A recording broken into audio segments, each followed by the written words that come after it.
Okay, today is December 2020. This is the meeting of the Container Storage Interface Community.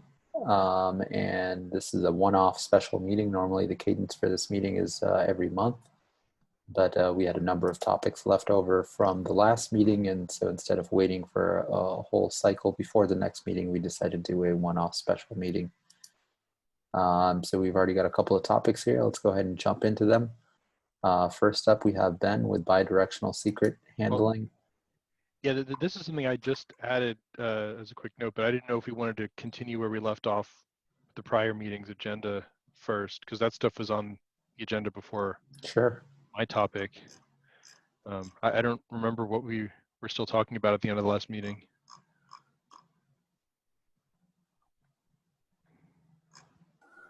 We were talking about the resize after snapshot restore, and we didn't get any conclusion actually.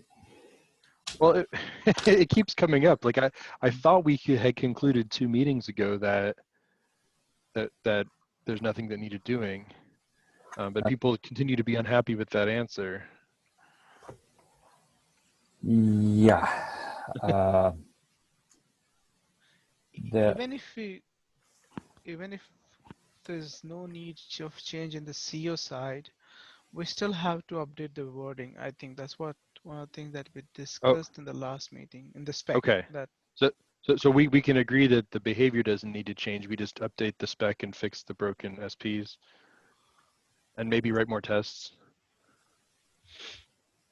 Yeah, I'm saying that if that's the conclusion we are leaning towards, that's okay. But yeah, but we still have action item there.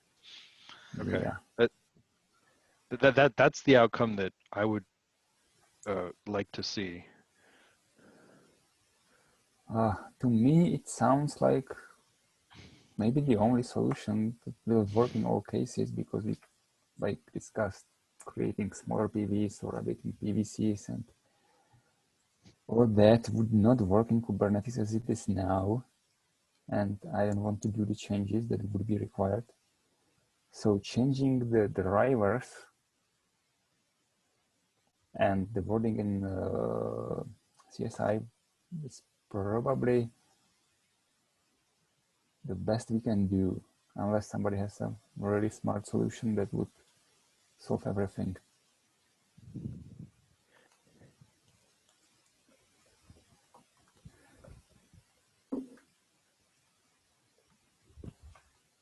Yeah, I think our crucial observation in the prior meetings was any attempts to fix this by modifying the CO behavior will cause backwards compatibility problems.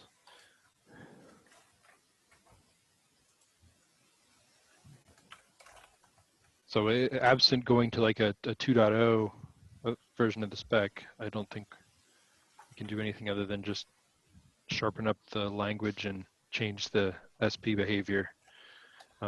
But do we have like a list of sort of things that we would like to fix in a 2.0 version of the CSI spec? Because like it seems like we keep finding things and saying, oh yeah, well, let's fix that in 2.0, but we don't have like a list of what would we actually do if we ever got around to 2.0, because we'll forget all of these things if we ever do go to 2.0. I mean, we can keep a tracking issue. Yeah, that's a good idea. There's a tracking issue for Kubernetes 2.0. It's really long. Well, yeah, but it's a good mental exercise to just have the laundry list so that you're like, oh, okay, you know, if we ever do want to go crazy, like this is where we would start working on it. So tracking issue or 2.0 milestone also we can create and tag issues to 2.0 milestone. That's yeah. Any preference between the two?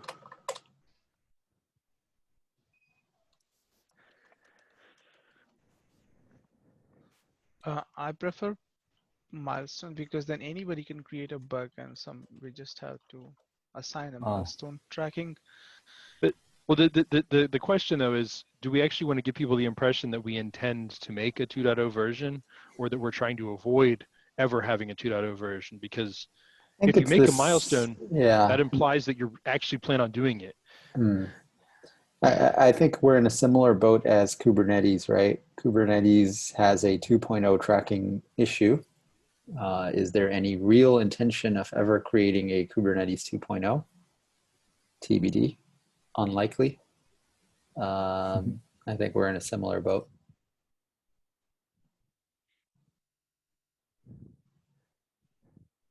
Yeah, I wouldn't want to give people the idea that like we actually plan on going here. It's more like Right.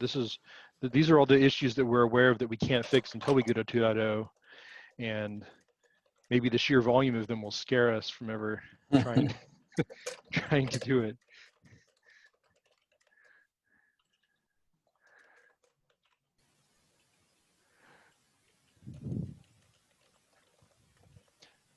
Okay, So, but back to this particular issue. Can we close it and say that this is the plan? I mean, just close it without anything, any action. No, but I mean No. with what we said, you know, we need to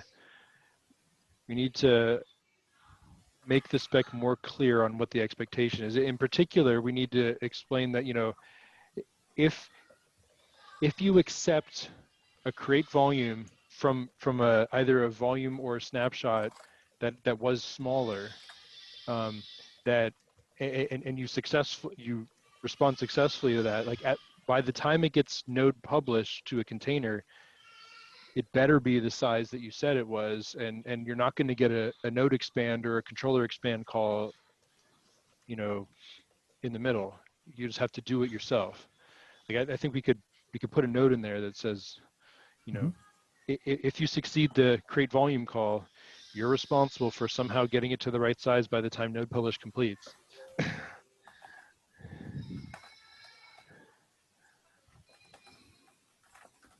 And we should update CSI tests for that.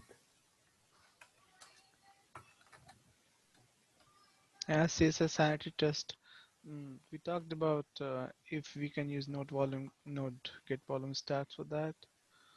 Well, some drivers will not like it. Yeah. For example, CSI Hooftop. Yeah, I think that the test can't rely on any capabilities. There's an implicit capability when you create a volume from a smaller source. Like if you don't allow that, you should just fail that request. Yeah, node volume get stats is behind a capability.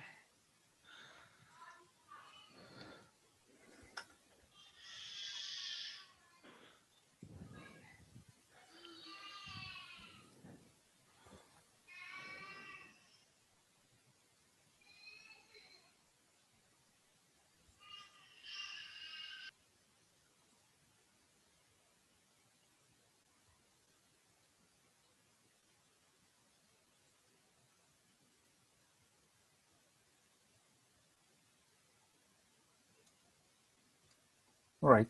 If that's the conclusion, I can update the CSI spec and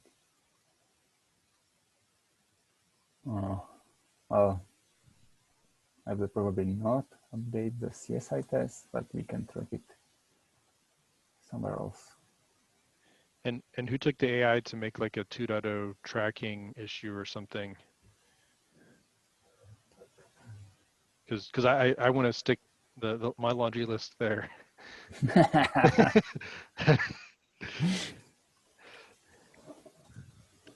I think only Saad can create milestone, or we can Yeah, create if an it's a issue. milestone, I can do it. If we want to do a tracking issue, anyone can do it.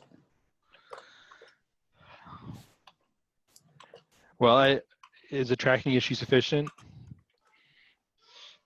I think we should have fine. one, and we should agree on it. I think a tracking issue is fine. Going back to the point of we don't want to give a false impression that this is something that we're actively working on. I think a tracking issue works better because you can add that context there, and that's what we're doing with Kubernetes as well. Okay. That said, does anyone want to open that issue? I guess I'll volunteer since I suggested it. Give it. Jan, I'm putting your name down for the rest of these items. Is that correct? Okay. I will probably not update the CSI test, but I may create some issue somewhere to track this. Okay. And do we have an idea of how that test would work? It looks like there's at least an open question here. I don't know. We would need to be able to create a volume and then clone it bigger, and then you need to be able to mount the second volume and like do a DF to see how big it is.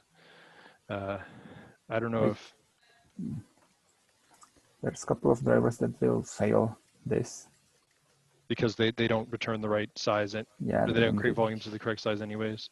Yeah, they don't care about the sizes at all, like CSI host path and a couple of NFS drivers. Well, I mean, those drivers aren't really conforming to the spec anyway, so the fact that they fail shouldn't surprise us. Like, maybe there just needs to be a way to opt out of some tests if you know your driver can't, or you know your driver isn't spec compliant. Exactly, there should be a flag or something to skip the test, so they can still have their CI. So any driver that doesn't implement this is basically spec non-compliant. Well, yeah, drivers that ignore the size are basically lying. Right? No, not ignore the size. Even if they consider the size, if they restore volume to a size that was requested by the user, but the actual disk size is actual volume available to the workload is not that.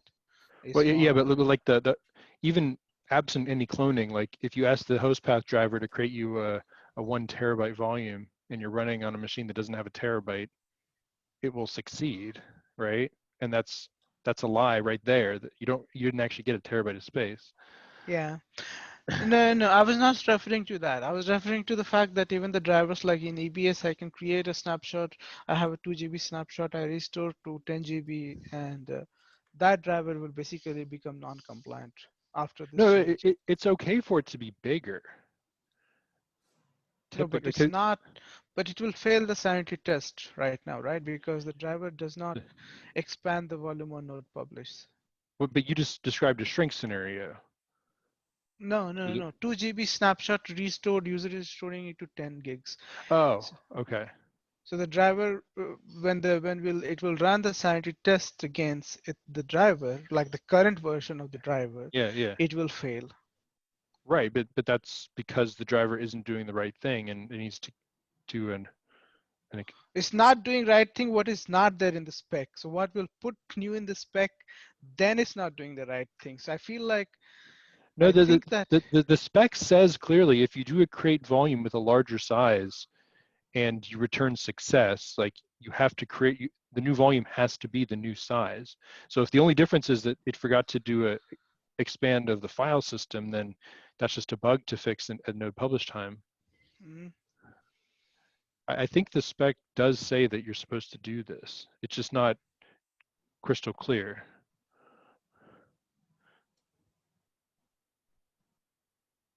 Yeah, I mean, I'm just trying to think if we'll make a whole lot of drivers basically non-compliant. It will, and we know that that's the situation we're in today, and that's why we've gone around in circles on this, is because it's daunting to have to fix all the drivers to do the right thing. Everyone's been getting a pass for a while.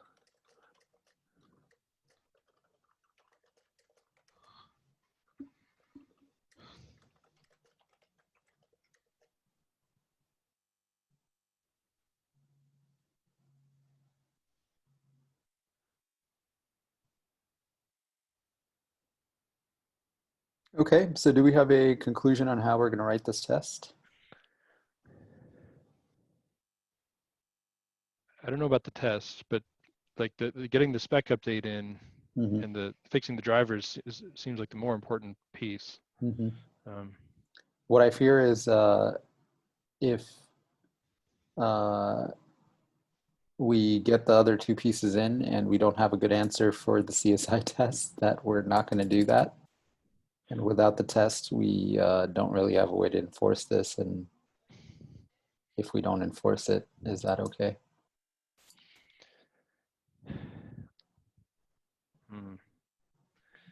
It would be no worse than the boat we're in today. Yeah. I guess the benefit is if a driver doesn't do this behavior and they complain, we can point to the spec and say, hey, spec says do X, Y, Z. Yeah. Okay. Yeah, because we also need a mechanism to skip these tests for the drivers that we know aren't compliant, like the host path driver. Okay. Or the drivers that we know can never be compliant because of the way they're written. What we can do is to check the capability for disk stats, or how it's called. Because if they announce this capability, then they should provide the real size. So the test can check the capability, and if it's supported, then you can test the Right. expansion. But there is no capability for just cloning a smaller volume to a larger volume. Yeah, but just we can clone the volume to larger one, and check that the size is increased at least a bit. okay, but like the host path driver will fail that test. But I don't think it supports get stats, or it should not support get stats because it has no way how to return the right value. Yeah, I'm okay. I don't want to hang us up. I'm okay with it failing. It's just that, you know, for the sake of people that want to see tests run cleanly, we need a way to skip the tests that they can't pass. And that's sort of like a separate concern.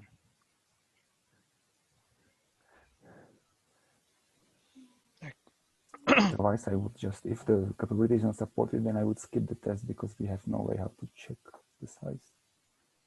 Can the sanity test access that mounted volume on the target path and run DF or DU against it? DU probably. No, It should be able to. Host pass won't give you anything. No, Useful. not host path, but the other drivers basically. There are tests to be able to call like node stage and node publish with an actual path. And I don't know if we ever look inside that path. But how do I know that this is a real driver or fake driver? That returns that actually has a file system, and DF returns useful data. I mean, to be a CSI driver, you have to mount something there. Can be a bind mount. Yeah, but then you can go do a DF on that file system that's bind mounted. So, you know, is it big enough? And if it's not, then the driver isn't following the contract. But you can't resize bind mount. Yeah, it sounds like if we have such a test, there are a set of drivers that'll never be able to pass this test. And how do we handle that? It sounds like we can't do it in an automated way, right? There's no way that the test can say, oh, this is a driver that will never support this. Let me not run myself. So we need to provide a hook for the driver to be able to say, don't run this test, just skip it. But to be clear, like any driver that can't pass the test isn't spec compliant anyways, and is just like a hacky test only driver. Right. No, the capacity range in the create volume is optional, right? So if it is optional, then we are trying to, the driver is ignoring the capacity range when it is specified. Oh yeah, that's. Yeah, I mean, you can ask for a volume of unspecified size, and then anyone can do that. But if you say at least 1 terabyte, and it doesn't honor that, then it's the driver is not spec compliant.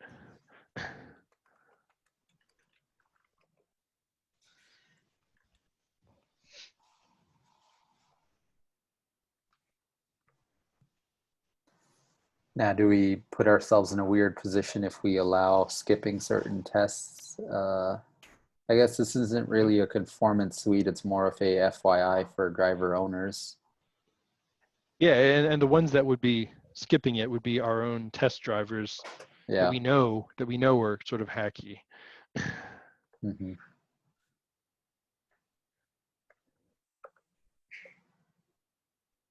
Mm. Okay, so it sounds like we're saying use the CSI node volume get stats capability if it exists. If it doesn't exist, you run df on the directory. And if this isn't supported at all, then the driver will have some way to be able to just say skip this test. Do we have another option, or does this seem feasible? What about the shared file system drivers? If they create restore volumes and they generally they must be at least bigger than what was requested. Yeah. Okay. Yeah. The comparison doesn't need to be byte perfect. It should tolerate some difference for metadata and for, I don't know, file system overhead. The DF will not work for them. Yeah, but You they can have do the it. capability, get volume get stats. They may not have the capability.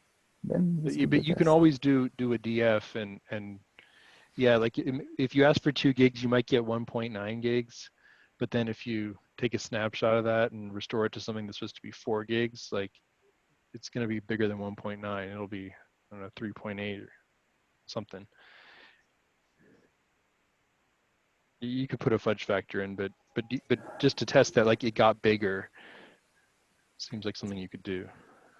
I think we are getting into detail, and it would be Yeah. better if somebody looks and finds some solution. We don't need to have, I don't know, 10 people here. Yeah, makes sense. I think we have a general conclusion here. Any disagreements with the larger conclusion? Sounds like we're pushing this to the drivers to handle this correctly. We're updating the spec to indicate that, and as hopefully adding some sort of test to allow that verification and the ability to skip that test if a driver just can't make it work. Anything else here?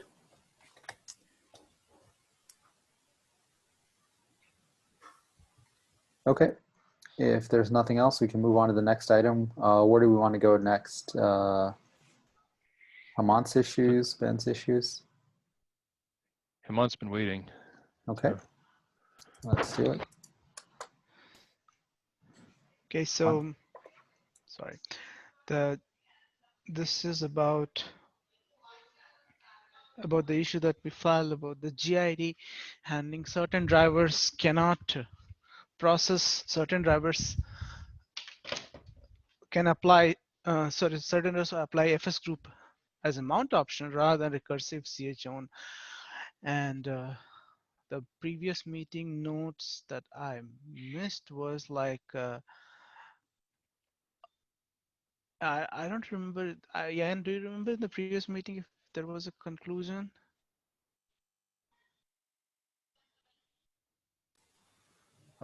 I think like nobody was against. Okay. I don't think we got to discussing it. We discussed it once before, yeah, and there is a link to notes. It's directly in the issue. I think last time the outstanding question was are there drivers that would use different mount options to achieve the same thing? And I guess, Hamant, you had an example of 2 drivers that would use 2 different mount options. Yeah. Yep. And thus, like 2 different drivers, they all don't call GID equal to something. They don't call it the same, and that's the reason we wanted it to be fields on node stage and node publish. So that's the plan actually.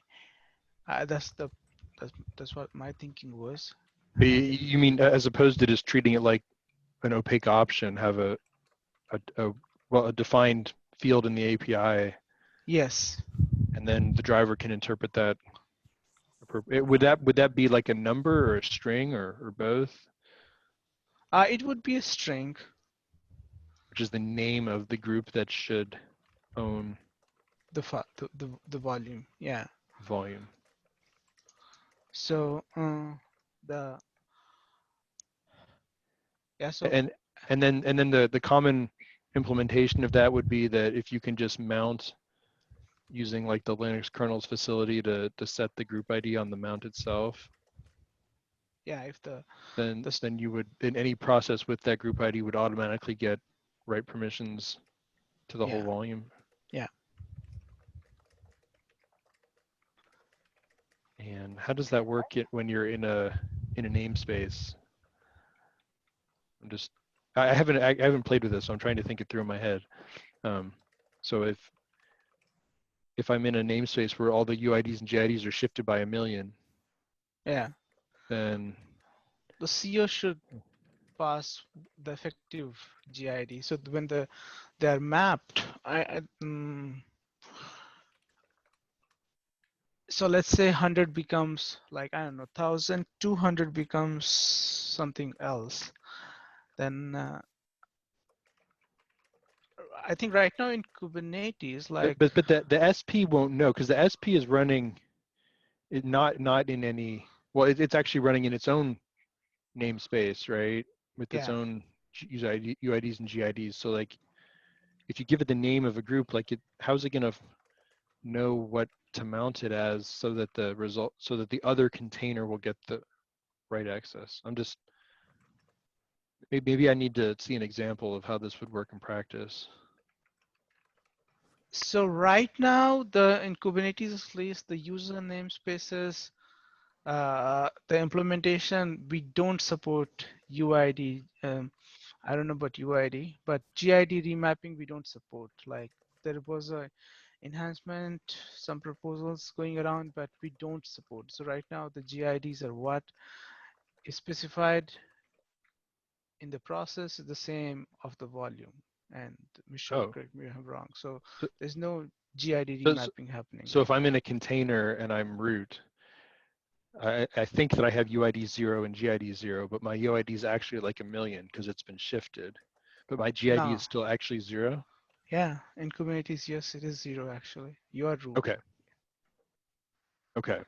So then if I have well, let's say it's something other than root, you're saying it's not mapped. So if the mount happens on the host with that group as the owner, then even when it goes into the container, it will still work.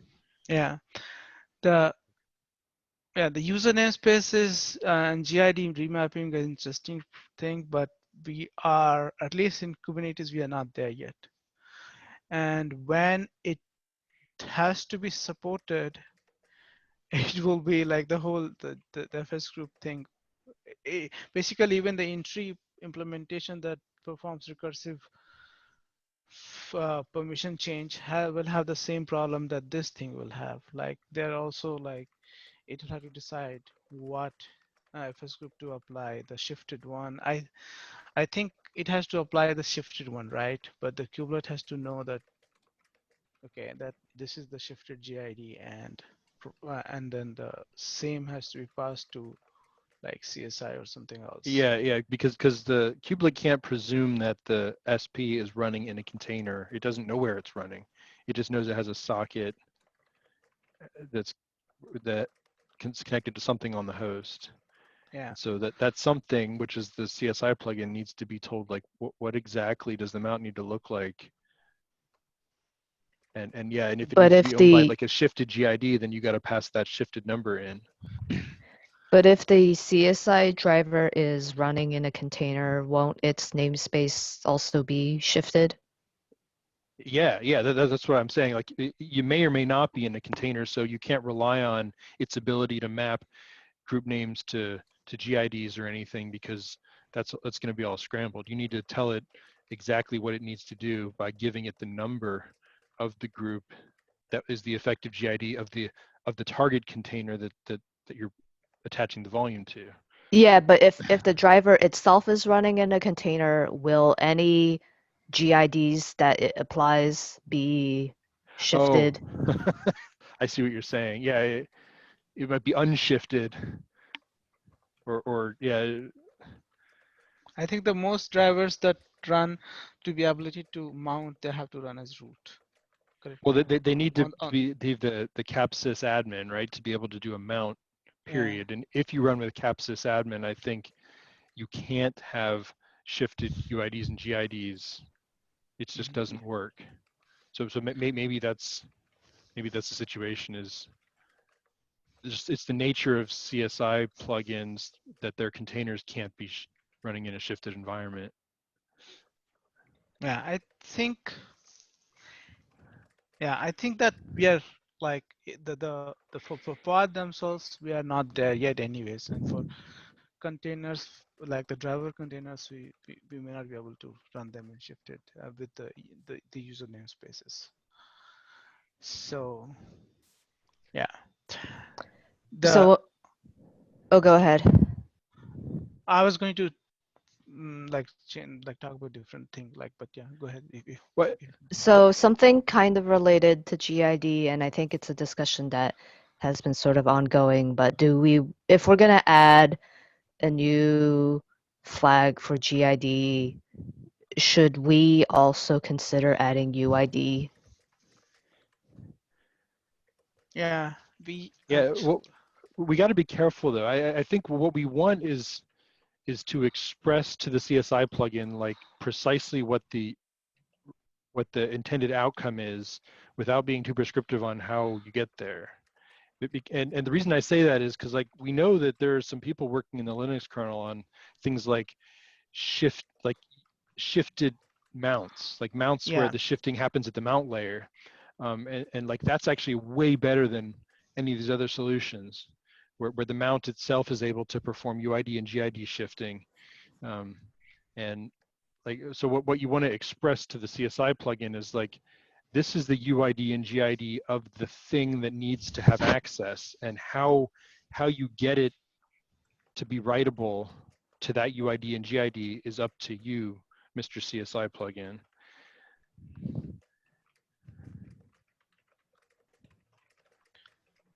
And then that leaves open the possibility of doing this better once we have like a shifted mount facility in Linux. Yeah, that like having it in the driver does not exclude using that in future if such facility becomes available from the next kernel. Like I think that how it gets applied, it doesn't matter. Like only some drivers are able to apply GID as a mount option, very few, right? So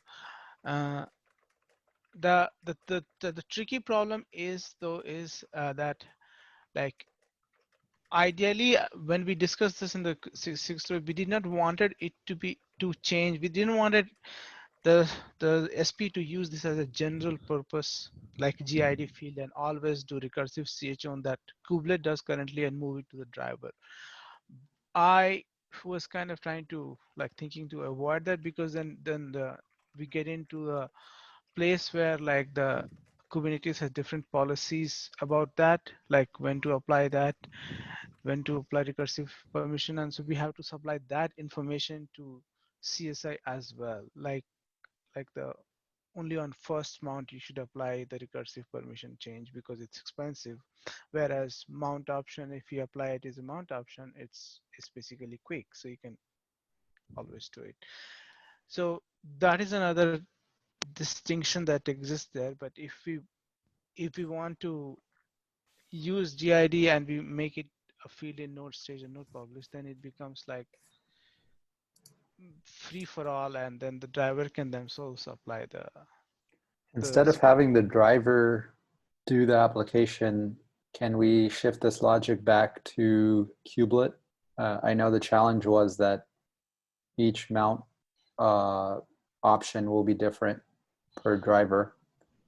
But ultimately, if it's just a option passed to the mount call, can we have the driver surface what those parameters are and then have kubelet apply it? What would that look like? Like the driver would do a mount and then kubelet would do a remount afterwards? Kubelet always does a remount, right? Well, it does a bind mount. Mm-hmm. Also, you cannot apply certain mount options as on remount. I guess, well, so in this case though, this is like a new capability, right? Yeah. So if a driver opts into this capability, we should just always call it. Yeah, I was going to say, it feels like this should be hidden behind a capability so drivers can say that they understand it or don't understand it. And that gives you a sane way to handle older drivers that don't understand it. That's two or at least three ways this thing is like looking out. One is that capability, but there's a new capability, but it just adds a field, optional field to nodes says not publish. Second one is like it's a new capability, a new RPC call that involves permission change. But then the problem is that like if the volume was already staged or like already mounted, then like the remount may not apply the mount option because remount only applies certain mount option and it ignores others. But the whole goal of this is to avoid having to do the recursive chown, right? No, that's not the No? goal. The goal is the main motivation, at least for us, is like for these volume types, there's no way to apply recursive chown. Like for Azure file, uh, actually you can apply it, but it'll be kind of weird. Actually, you can apply it only if it supports POSIX extensions and whatnot. But the point is that yeah, there's no way to apply this. Okay, but in the situation where you can recursive chown, it would still be better to do this and then not have to do the recursive chown, right? Yeah, if available. So for Yeah. Azure So file, the only way. well, what I'm getting at is like, so kubelet needs to know, like, should I do the recursive chown or not? And the only way to express that is through capability to say, yes, I will do it for you, or I know how to, if you give me the GID to make it unnecessary to do the recursive chown, and then kubelet can do that and then skip that step. But if the driver says, I don't know how to do that, then it's kubelet just has to do what it currently does.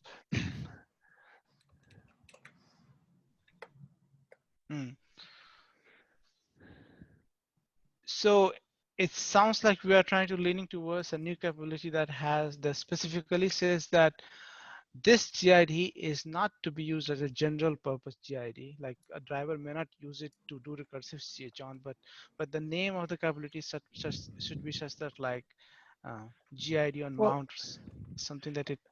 Sorry.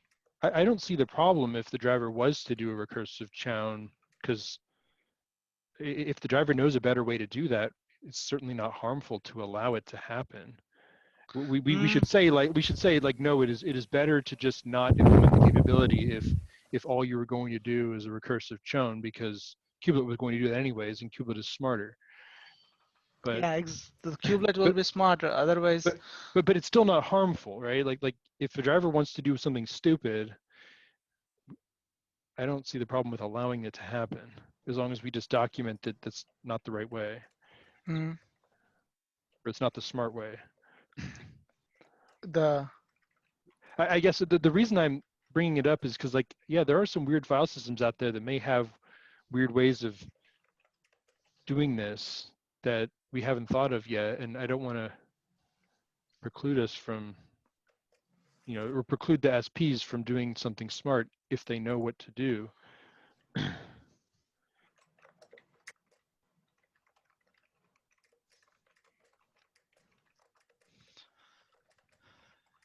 okay, so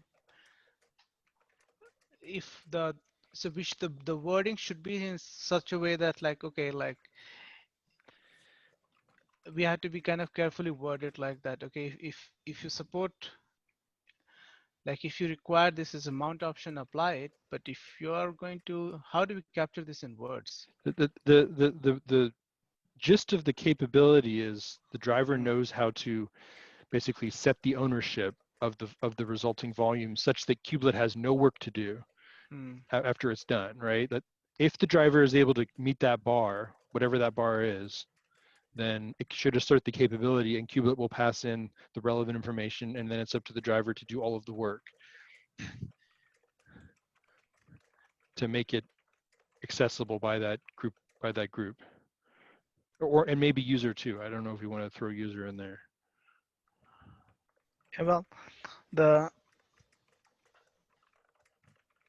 if the kubelet, like currently kubelet will try to do that anyways, like unless user has opted for a policy that asks kubelet to inspect the existing permissions before applying recursive permission. So right, but isn't the whole point, once we have this new capability, that kubelet will start checking the capability before it does what it does?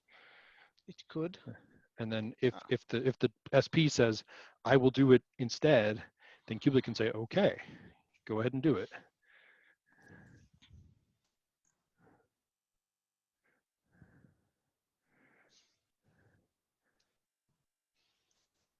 Sounds fun to me. I'm still hung up on, like, can we is it clear what kubelet needs to pass into the SP so that the SP will reliably be able to deliver the right answer? Because I don't think it's a string. I don't know if it's a number. The GID, Yeah, like if it's just a string, I don't know if that's good enough. If it's a number of the result, the shifted GID, or sorry, the GIDs aren't shifted, so whatever. But if there was like a UID, like you would need the shifted version of that UID, I think. And if we were going to implement a scheme that was based on some sort of a UID GID shifting mount, like you would need to know the actual shift that was going to be performed, you know, whether it's 1 million or 2 million or whatever. You need to know how far to shift it from the actual bits on the disk to what appears in the VFS layer. So like we just got to be careful about making sure that kubelet passes down the correct, or the right details that would allow an SP to do the right thing in every case. But I think the idea of a capability that lets the driver just take this over seems to get at what the essence of this is, which is do it a better way than kubelet can do it. There one more, like the idea that Saad was just saying. Just wanted to finish that one also. Like I mean, like, so is there a way that the driver can say that that during mount time apply this mount option, like and that's We because have that's that what we already, right? With mount options. but the problem is that the mount options are at volume creation, and they're associated with kind of volume creation actually time, and we don't know the GID until the volume is basically tied to a pod. Well, and furthermore, we don't know that the name of the mount option is always the same for every FS, right? So I think but if I think even if that wasn't a problem, you still have the deeper problem of, like, maybe the mount option is not the right answer in every case, you know, because there could be other solutions at a different layer. And so I don't want to be too rigid with how we tell the SP what kubelet wants. We should aim for what the end result should be. And I guess the thing that makes it challenging is that Kubernetes itself is a moving target here, because it's getting smarter as we go about how to do these things. Yeah, I think it makes sense to not be too prescriptive about the how, more about what is the intention, what does the CO want the SP to do? And in this case, it sounds like the CO is saying, hey, go and, you know, efficiently apply these GIDs and potentially UIDs across this entire file system. And so if a mechanism exists that's more efficient, feel free to go and use it, and great. If not, then kubelet will try to use a less efficient way of handling this. One more thing to consider is Windows.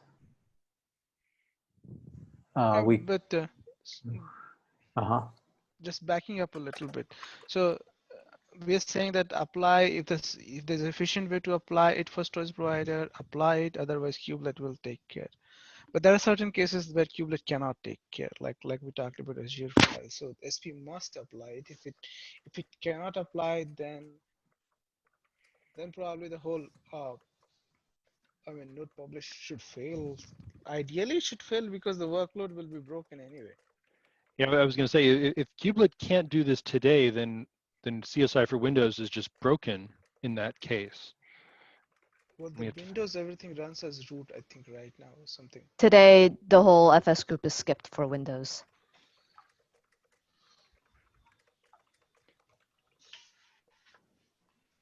Yeah, but like if you're using Azure file on Linux, that's what I was talking about. Like where if the GID that was passed to node publish or node stage and the SP cannot apply it, even though it has capability, we cannot say that then the mount is basically unsuccessful. I think that's okay. That's a distinction that anyway. Wait, so hold on. I'm confused. Yeah. Mm-hmm. If Azure file says it can support applying GID and it tries to do it but fails, then the node publish fails, and that is expected, right? Yeah, that's. But GIDs aren't a thing on Windows. Now I'm confused. No, Azure file using on Linux, nothing to do with Windows. Oh, okay, okay. You could use Azure file, yeah, using Azure file on Linux. Yeah, I think that's okay, Michelle. Like if the mount operation fails, it says it has a capability and a GID is passed, then it should respect it, basically.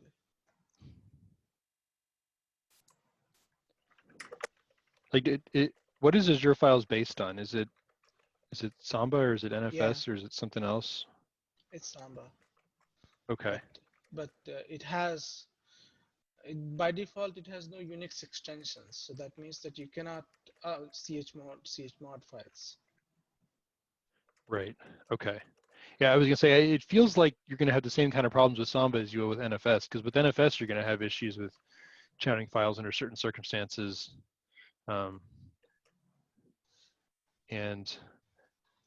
I'm looking at this through the lens of what we would need to do for NFS in some of the more complicated scenarios, and even there, if you just pass in a GID, I don't think that's good enough because of the way NFS works. But I haven't thought through it enough to know what would be good enough.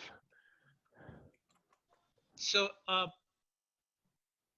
plain GID for node publish and node stage is like there's one thing that we have a like outstanding issue of passing UID.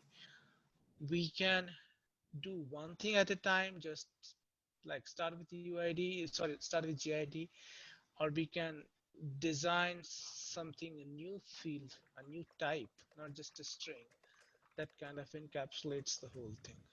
Like, but it would still be like, even if we say message, like permission, something, whatever, and we give it a string GID, string UID, but still it's a string, right? At the end of the day, if we, how else could we represent it? Well, I mean, if you think about how it looks on Windows, you would be passing in a SID, because Windows uses SIDs instead of UIDs and GIDs. So you could pass in the SID of the Windows group that needs to have access, conceivably. I mean, I don't know what they're going to do on Windows, but I just know that it looks different. So that would be the parameter name, but the type would still be string, right? Well, yeah, I mean, SIDs are big, long strings with letters and numbers and hyphens and stuff. I don't know. I feel like we're designing a temporary hack on the path to the real solution. I think, Why? unfortunately, the real solution is years and years Yeah, away. So yeah. Well, that's why I'm not saying it's a bad thing. It's just we should recognize that like maybe what we need is like a capability that doesn't solve all problems, but just makes this problem less bad, and we document it as such that says, okay, you know, if the driver can help address this particular flavor of access problem, then Kubelet will pass in the relevant information, and it will be the driver's job to do it. But the ultimate solution to make sure that any container can access any volume on any system is a harder problem that we don't have an answer to yet. And maybe when we solve that, we'll have another capability to address it for, you know, at that time. we can implement this and then immediately add it to our 2.0 wish list. Yeah, like I'm thinking, you know, that I like the shifting style mount as the real solution, and yeah, we would need different information to be supplied by Kubelet if we ever got there, but that could just be a separate capability that we implement, you know, when we know what we're doing. If we have like something like shifting mounts, then kubelet has to remount it. It'll be like kubelet's responsibility to remount it. Like, But maybe that's what it looks like. I mean, I don't know if that will work in all cases. So I would want to think that through when we have code to work with. But like, I'm not opposed to the idea of some new capability that incrementally makes things better until we I can. think the main blocker for this is like we cannot G Azure until kind of we solve Azure file until we kind of solve this. Uh, so so so if we have access parameters, so it's like in node stage and node publish, I just want to talk about these two places where it can go. Like Azure applies at node stage, but like if we put it in both the places, then and some drivers might want to apply it at node publish. But if kubelet supplies it in both the places and the driver applies it in like both the places, could it be a problem? Like right now, Well, kubelet applies. some drivers don't support node stage, so what would they still need this information. They will get it in node publish then, right? Yeah, so as long as you can get it in one or both places. But if the driver implements both node stage, node publish, is it okay to give it in both? That's what I'm thinking. Oh, yeah, why not? The driver can ignore the one it doesn't need and use the one it does need. And it's available always. As long as it's not a problem for Kubelet to supply it in both places.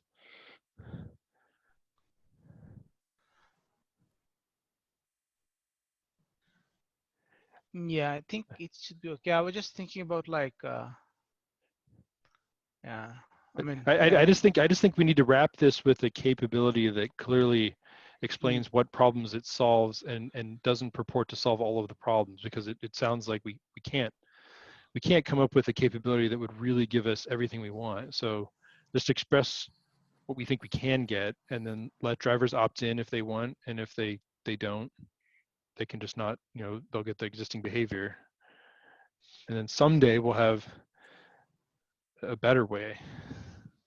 yeah, like, all right. So we are leaning towards, I mean, I don't want to say conclude, that's the big word, but a new capability that describes this behavior and an optional field in node stage and node publish request. But do we want it to be a composite field or a string? Like a string, I know, Ben, you said like you have reservation, but I don't see an alternative of strings other than. String is fine. It just, we got to be very specific about exactly what it's going to be. Like if it's a string that's going to contain a number on Unix, let's make that clear. So that Then maybe we can call it number, because but yeah, in Linux it will be number, but for Windows, if it is like you said, the SID is it's a string. then You could call it like group ID, and then in the documentation say on Unix, the ID will always be an integer, and on Windows, it will be whatever Windows gives you. Instead of overloading the OSs, would it make sense to just have two separate structs for each OS? Ooh, we haven't gone down that path yet. two separate structs for each, and then, but the fields, It'll be a one of. Okay, one of. But that way we don't have to try to like jam both Windows and Linux permission models into one field. The only downside to that approach is if you ever want to support a third OS, you have to fix this. You can't just do it through the back door.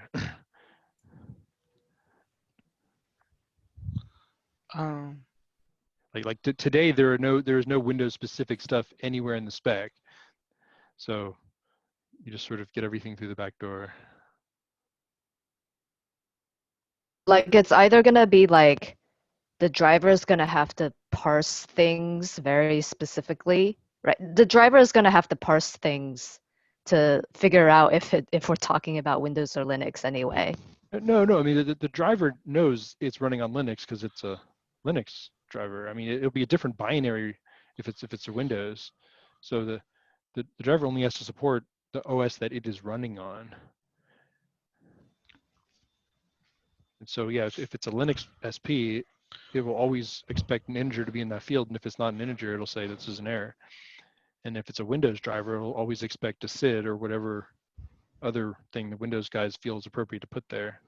But you'll never have one driver that has to support both because it'll be two binaries.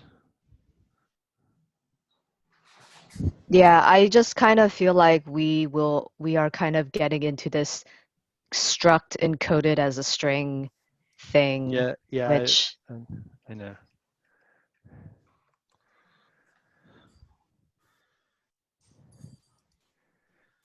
So, sorry. And I want to check the time because we're at the top of the hour.